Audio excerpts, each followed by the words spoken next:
This episode of Railroad Economics was made possible in part by the Center for Railroad Photography and Art.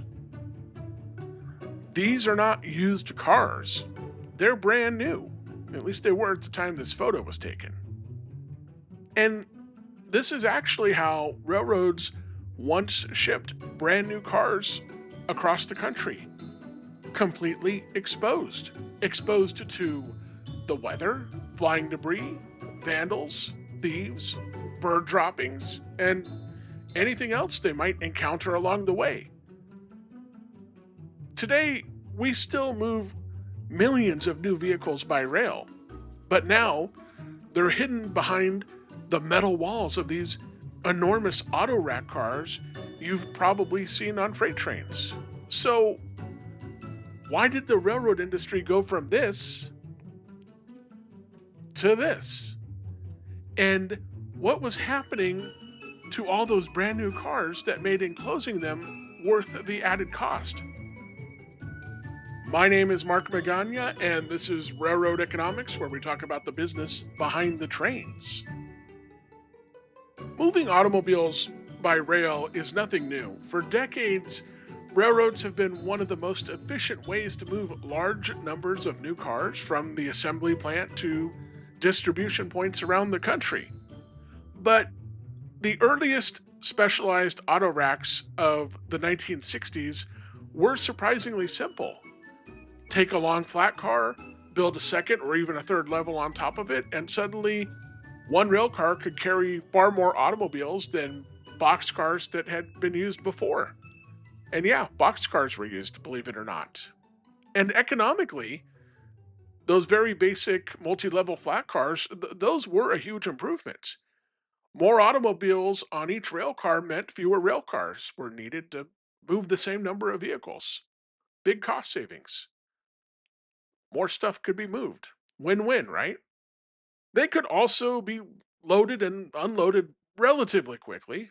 There was just one problem, though. The automobiles were completely exposed.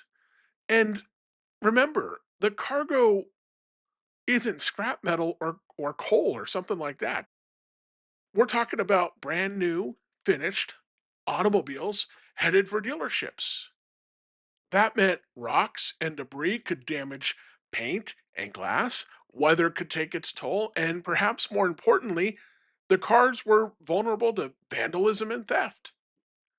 Every damaged vehicle represented money.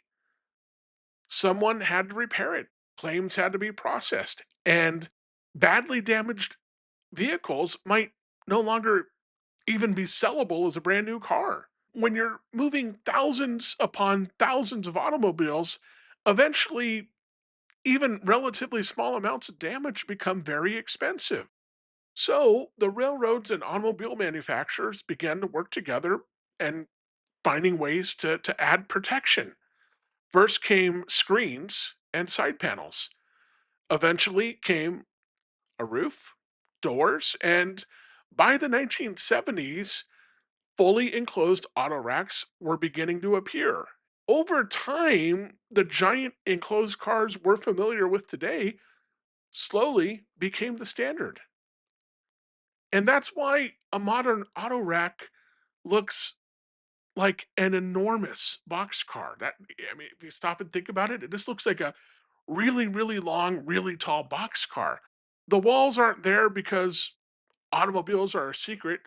They're there because the cargo inside can be worth hundreds of thousands of dollars. And the railroad needs to deliver every one of those vehicles in essentially the same condition it was in when it left the factory. But there's another piece of the economics. Railroads don't just want to protect the automobiles, they also want to fit as many of them as possible into each and every single rail car.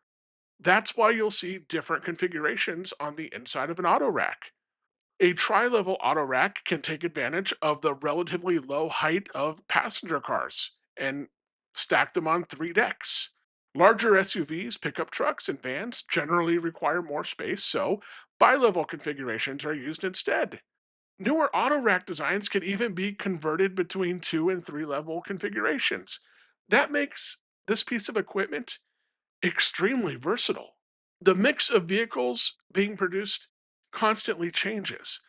Americans suddenly want more SUVs and more pickup trucks than sedans.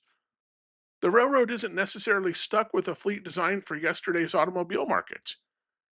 And railroads and automakers have experimented with some much more considerably stranger ideas for getting more automobiles onto one train.